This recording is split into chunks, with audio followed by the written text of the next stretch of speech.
Sa dinabi-nabi ng isdang maaaring kainin sa dagat, ang nakakalasang pufferfish o butete pa ang nakain ng isang pamilya sa pisilan.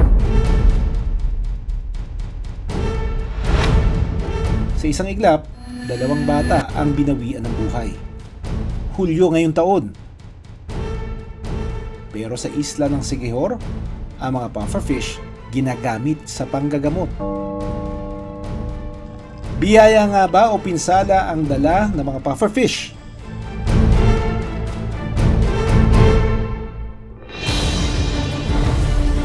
Bakit mo tinawag sa amin? Naawa na rin po kasi ako. Gawa nang nakita ko kulang ng pangil. Tapos may sugat sa silo.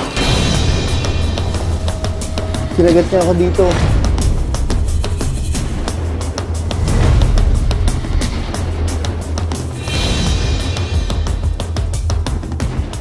Meron palang mga tinurn over dito. Isang pamilya ng palm civet. Look at this. May mga kits siya. Sadly, hindi lahat yan nagsosurvive in the wild.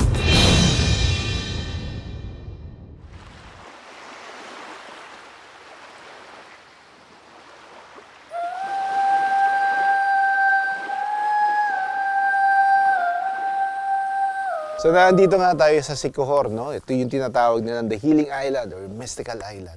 At may panahon dito, kung usually mga Semana Santa, no?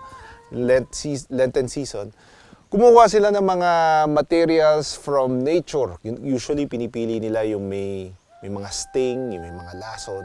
At kapag nasa dagat sila, ang una nilang hinahanap is yung pufferfish o yung butete tinatawag. Yung isda na lumulobo kapag when they feel threatened. Marami daw dito niyan eh. Dito sa shore na to.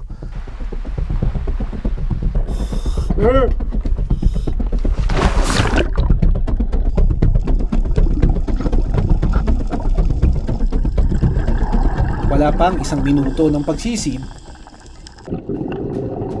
nagpakita na agad ang butete.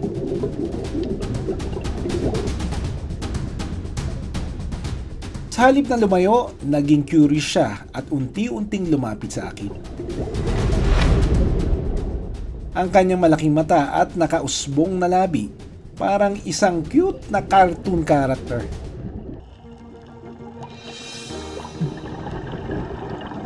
Maya-maya pa, isang makulay na pufferfish ang nagpakita. Sa ganda ng kulay nito, imposibleng hindi ito mapansin sa ilalim. Pero wag palinlang, dahil ang mga butete biglang nagiging matapang kapag may banta sa buhay nila. Kapag na-corner, kayang palubuhin ng pufferfish ang kanyang katawan para tukutin ng kaaway.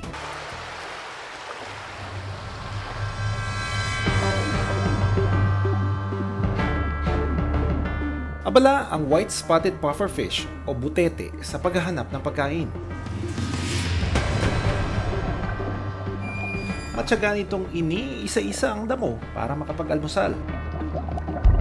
Hanggang sa mabaling ang atensyon nito sa isang salp, isang zooplankton.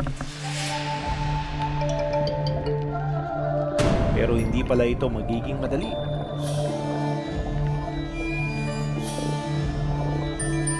Dahil ang salp mailap. Hindi tumigil ang butete sa paghabol nito hanggang sa wakas,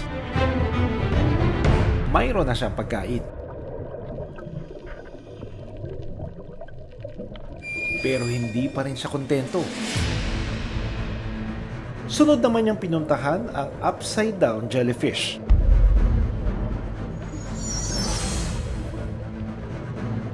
Gamit ang 4 na matitibay na ngipin, paisa-isa niyang kinagat ang jellyfish hanggang sa wala na itong takas.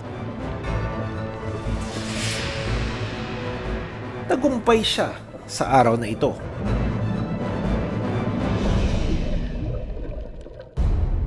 Kung sa ilalim, panakot lang nila ang pagpapanggap na malaki. Sa ibabaw, sila ay totoong nakamamatay. Ngayong Hulyo, 2 bata ang dead on arrival sa hospital dahil sa pagkain ng butete sa Lamitan, Basilan. Isinugo din sa ospital ang isang miyembro ng kanilang pamilya. Ayon kay Naisa, ina ng batang namatay, ibinigay daw ang butete ng kanyang kapitbahay sa mga bata. Sumabay rin ako sa anak ko kumain. Ako ang nagluto 2 piraso. Pagkatapos, yun, hindi namin maanuan kapag yung gabi na yun, siguro mga mag-alas 2 na, yun na yung nag-ano yung bata, yung pamangkin ng asawa ko. Yung mga anak ko natutulog yun. Hanggang sa umaga, ay alas 4 na ba yun, namatay yung isa. Na pagkatapos na nagising yung anak ko, sabi ko, na namatay na yung pinsan mo. Na doon, nasabi ng anak ko, matulog pa ako. Sabi niya, masakit daw yung tiyan niya. 2 piraso yung kinain na yung dinuto ko, na kami na yung pati ng anak ko. Nakaramdam si Naisa ng pagkahilo at pagsusuka. Yung namatay na yung 2 bata, naramdaman ko ito, parang humihina na ba, hindi na talaga ko, parang hindi ako diretso makatayo. Nagsuka na ako. Hindi na ako makalakad. Hindi na talaga kaya ng ano ko. Pati ulo ko masakit na. Pati liig ko parang pinipilipit na talaga ng sakit. Hindi ko na talaga maano. Pagkatapos sabi ng nurse, wala na tong puso long niya. Smooth Blasop, isang uri ng butete, ang sinasabing nakain raw ng mag-anak. Wala pang antidote o gamot kapag nalason ka ng butete. Ayon sa mga eksperto, kapag aksidenteng nakakain ng butete, kailangang magbigay ng oxygen sa pasyente at agad na pumunta sa pinakamalapit na ospital. May taglay itong lason na tetrodotoxin na matatagpuan sa balat at lamang loob ng mga butete. Pero iba ang reputasyon ng mga pufferfish sa probinsya ng Siquijor. Kwento ng manggagamot na si Jonel na kapag papagaling daw ang mga pufferfish. Lahat ng makakate, nakakalason at mga makamandag na mga bagay at may buhay sa dagat, kinukuha namin yon at sinusunog tuwing Biyernes Santo at niluluto tuwing Sabado Santo na tinatawag namin na minasa o black wax. Kapag naging abo na, ay gagamitin nila ito sa pagpapagaling o yung tinatawag na pagtutuob. Para kay Junel, kahit may taglay na laso ng mga butete, ay mainam ito para makapagpagaling. Kadalasan, ginagamit nila yung makamandag at mga nakakalasong mga bagay sa dagat para gumawa ng kulam. Ang tangi ding gamot namin ay gagamitin din ang magkaparehang materyales sa pampausok namin upang magpagaling yung mga biktima ng kulam. Ayon sa mga eksperto, nakakapagbigay raw ng pansamantalang ginhawa ang tuob dahil sa warm, moist air na nakukuha nila dito. Although may ibang research results na using tetrodotoxin as cancer pain treatment or local anesthetic sa ibang bansa, it still needs to be thoroughly evaluated by our health department. Ang pagsusuog gamit ang pufferfish, butete or tikom ay wala pa talagang scientificong pag-aaral. Mas pinapayuhan po natin ang mga tao na kumonsulta sa mga doktor.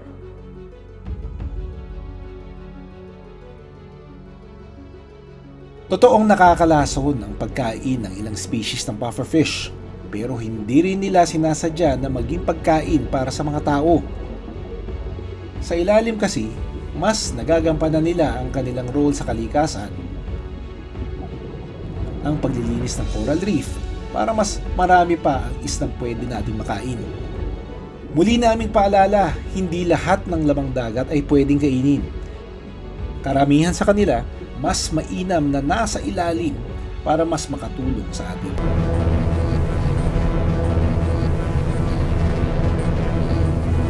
Kailan tanggalan ng ngipin ang isang musang dahil nabubulok na ito? Pero hindi ito magiging madali.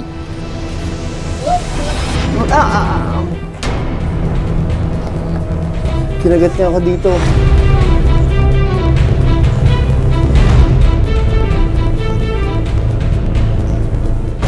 musang na narescue mula sa tangkang pagbebenta.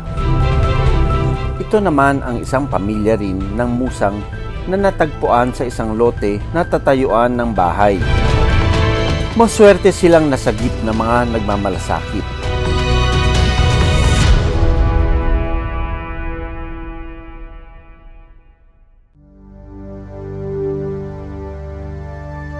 Wala sa wild, kundi nasa likod ng inidoro ang musang na si Sangsang. Dito kasi siya pansamantalang inilagay ni Erwin. Muntik nang gawing pulutan si Sangsang na mga hunter. Mga ilang linggo na itong musang dyan? 2 linggo na po. And paano napunta sa kamay mo itong musang? Hiningi ko po dun sa kumpare ko at sabi niya po kasi may bumibili po sa kanya, babayaran daw kagad 800. At yun naman sabi, kakatayin lang daw po. Bakit mo tinawag sa amin? Naawa na rin po kasi ako, itluan ang nakita ko kulang ng pangil, tapos may sugat sa silong. Marami ba yan dito? Marami po yan dito po kasi dyan po, sa kabila po ay lagi nakaka-encounter ako dyan. Nababayaan ko lang po. May mga silo-silo ka ba nakikita minsan? Meron po. Ayun na yung ginagawa ko ay pinuputol ko.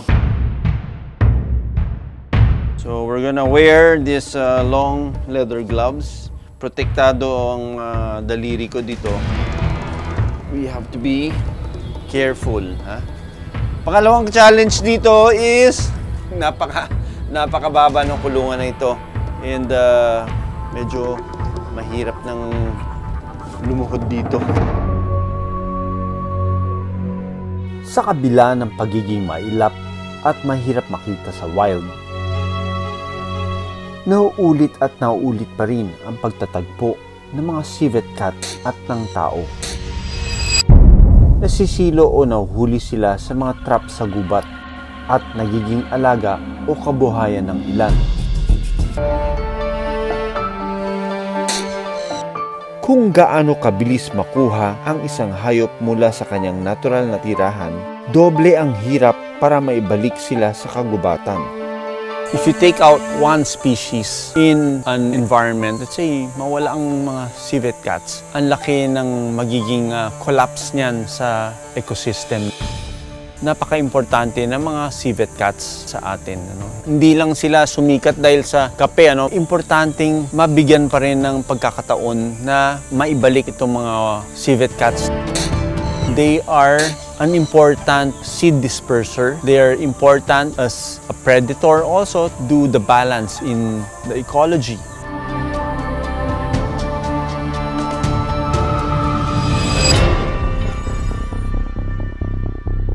Kailan tanggalan ng ngipin ang isang musang dahil nabubulok na ito? Pagkakita pa lang ni Sangsang sa aking kamay, naging defensive na agad siya.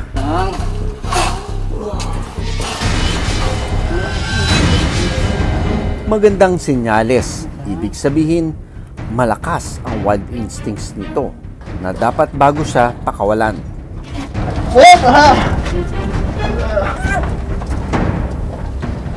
Buti na lang. Meron akong gloves. Look at that.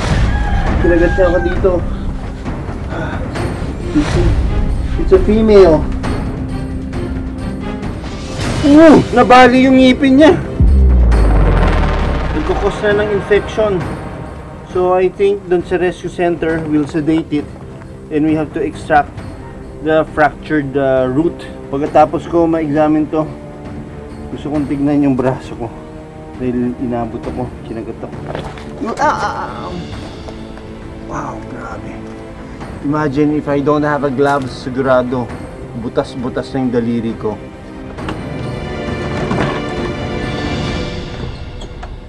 Kahit naka-glove, talab yung ngipin niya, That's okay.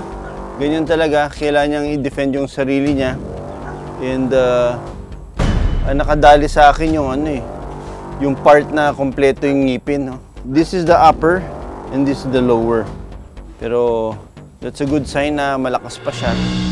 Dadali namin si Sangsang sa rescue center para gamutin at i-rehabilitate.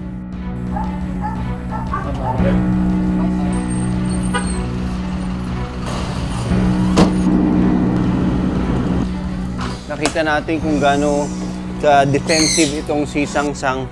And we'll have to sedate her para magawa natin yung procedure. Chinek ko rin ang isang pamilya ng musang na hawak ng Department of Environment and Natural Resources. Meron palang mga tinurn over dito, isang pamilya ng palm civet. Look at this. Oh, may mga kits siya. 2? 4 na kits yung inanak niya. So, ganyan pala kadami pwedeng manganak itong mga palm civets na ito. Pero, sadly, hindi lahat yan nagsosurvive in the wild. Nakuha ang pamilya ng civet mula sa lugar na kiniklearing para tayuan ng bahay. Kailangang masiguro na malakas ang lahat ng musang bago i-release.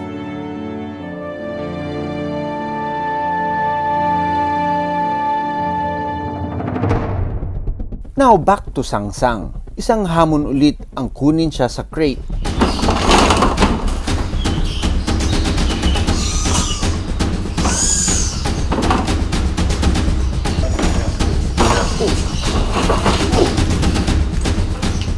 Nakagat ka?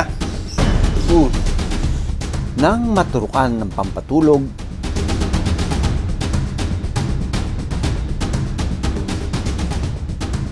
kasama ko sa procedure ang biology students ng UP Los Baños. Nakita mo yung kulay itim mo? Yan yung bulok na yung ngipin. Yan yung part of the root that is decayed already.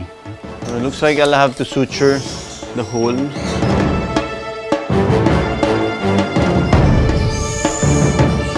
Kasi mga kinakain nito, sari-sari, mga prutas, mga karne. And pag napasukan yung butas na yan, pwede siya magkaroon ng tuloy-tuloy na infection. Binigyan ko rin si Sangsang ng gamot at bitamina.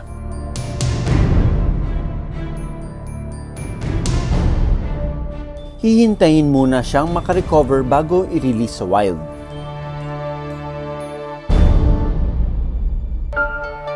Sa pagitan ng mga kabahayan at mga punong ito, may mga buhay ilang na nakatira. Tulad nila Sangsang at pamilya ng musang, at sa tuwing may sasakupin tayong gubat, sila rin ay mawawalan ng tahanan. Hanggang kailan sila magpaparaya pa sa pangangailangan nating mga tao?